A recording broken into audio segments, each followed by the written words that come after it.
It is Tuesday, September 2nd. Summer 2025 is at its end. Labor Day is behind us. This is the warning.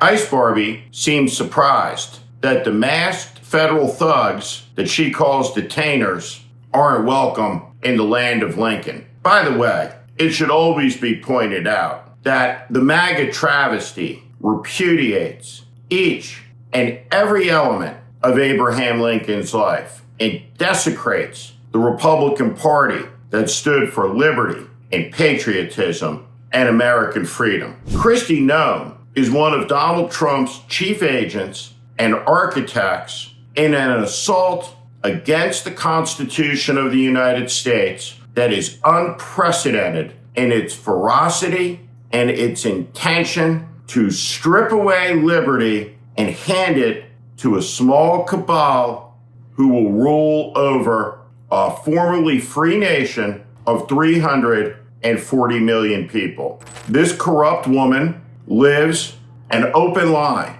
travels around in an open marriage with Corey Lewandowski, one of Trump's biggest scumbags. And together, him, with no public accountability or oversight whatsoever, are building a secret police force. And it's being turned against American citizens. And Kristi Noem, a dishonest hack, a corrupt woman, will say nothing about the $6 billion that Donald Trump is reported to have earned as president, but will lie indiscriminately about threats that require just one thing: to be safe. Give your full soul to Donald Trump. Submit to him. Give up your liberty so that you may have security.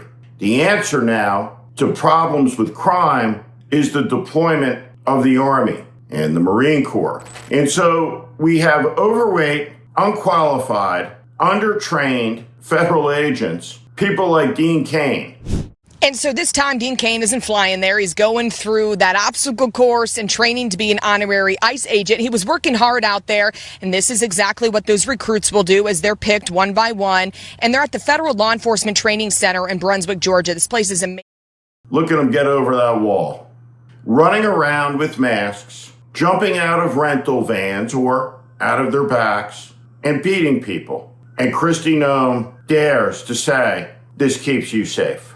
You know, the highest homicide rate per 100,000 people of any capital in the world if we would enforce the laws. Yeah, Sean, you can already see and feel the difference in D.C. People are knowing that they can walk down the streets, they can run their errands, and they can do so in a more safe environment today than they could just a week ago. In fact, the statistics say that just robberies and those crimes are down 46% in the last week because of what President Trump has done to go after these criminals. So we've got a lot of different agencies that are out there working together. I'm so glad that there are states that are stepping up and being willing to activate National Guard troops to help as well. We've got ICE and CBP, we've got Secret Service, we've got all different kinds of DEA and the FBI and those folks from the DOJ that are committed to this effort. And they've really got the backs of the American people. I'm so proud of the work that we're doing. In Washington, D.C., the park police have gotten into 10 accidents or so, chasing people through the streets of D.C. because their policy has changed.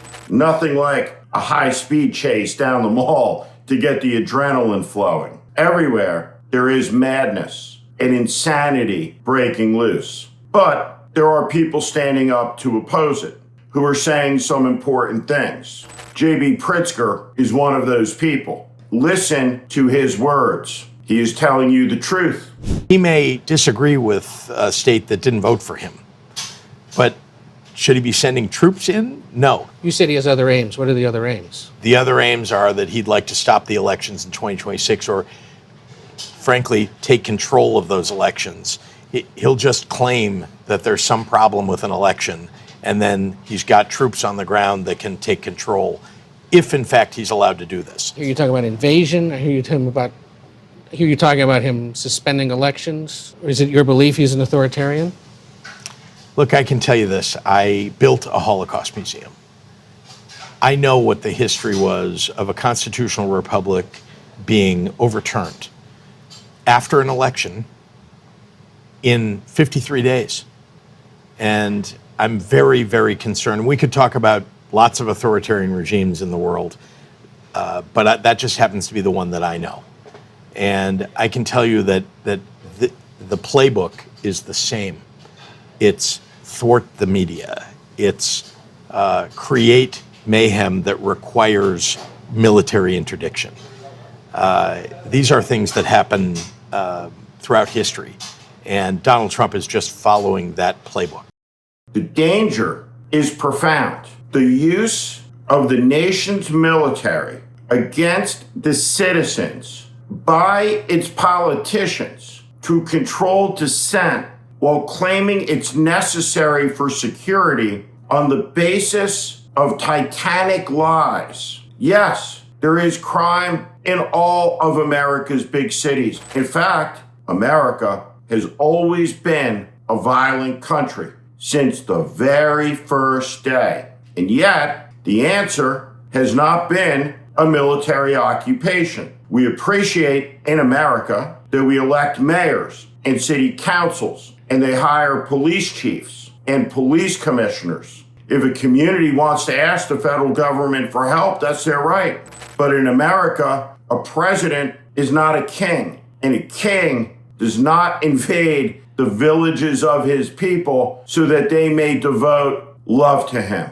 There's another word for that. Donald Trump said he would be a dictator on day one. Well, he wasn't, though he indicated he would be trying to become one. As you all know, Chicago's a killing field right now. And they don't acknowledge it.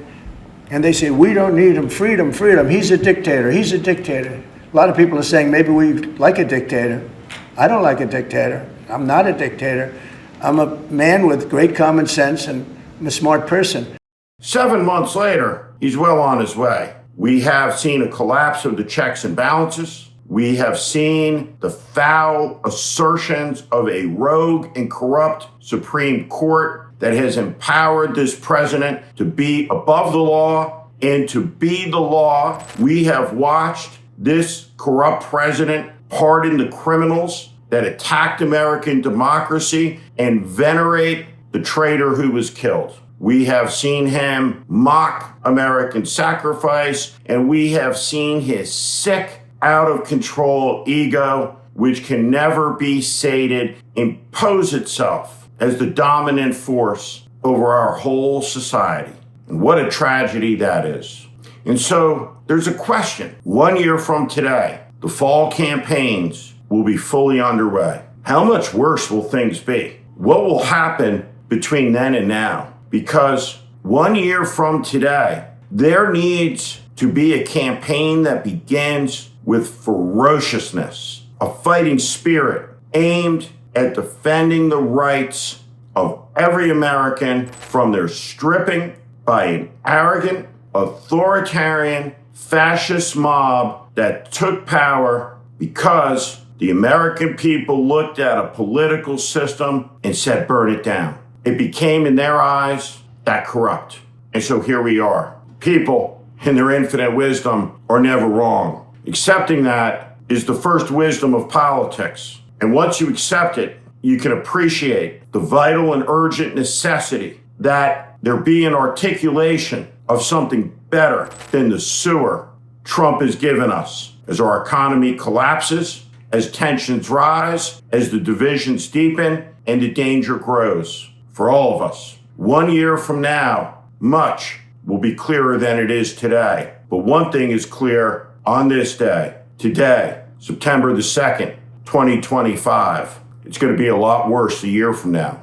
The stakes will be higher, and the warning will be here every day for the next 365 days talking about it. And 1 year from today, a great struggle will be underway. Fully 10 weeks of the most important midterm election in American history. 1 year away. And it is our chance to put a stop and end effectively the Trump presidency. This is The Warning.